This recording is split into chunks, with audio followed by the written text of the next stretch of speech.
চলে এলাম ভিডিওর নেক্সট পার্ট নিয়ে। একটা সুন্দর কাকাতুয়া পাখিকে দিয়ে শুরু করলাম ভিডিওটা। আর আমাদের হোটেলের নাম ছিল কাকাতুয়া, যেটা আমরা তারাপীঠে ছিলাম যেখানে।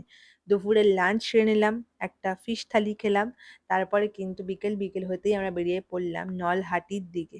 যারা তারাপীঠে আগেও এসেছে তারা অবশ্যই নলহাটির নাম শুনেছ। এবার নলহাটি জায়গাটা হচ্ছে যে সতীপীঠের মধ্যে পড়ে। দেখো এখানে নলাটেশ্বরী মা বসে আছে, আর কত সুন্দর এই মন্দির। এখন চলছে সন্ধ্যা আরতি, আর সেই সন্ধ্যা আরতি দেখতে দেখতেই কিন্তু আমাদের সন্ধ্যাটা পুরো একদম ভালো করে চলে গেল।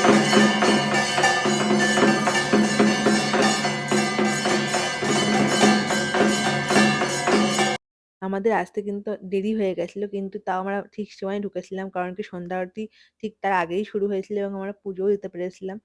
এই মন্দিরটি ছিল কিন্তু ভীষণই সুন্দর একটি মন্দির। তারপরে আমরা বেরিয়ে পড়লাম ওখান থেকে। রাতও হচ্ছিল, অনেকটা যাওয়ারও ছিল আমাদের। তো ভাবলাম যে রাস্তাতেই ডিনারটা সেরে নেবো একটা হোটেল দেখে। সেরে ফেলে আমরা কিন্তু হোটেলে ফিরে গেছিলাম।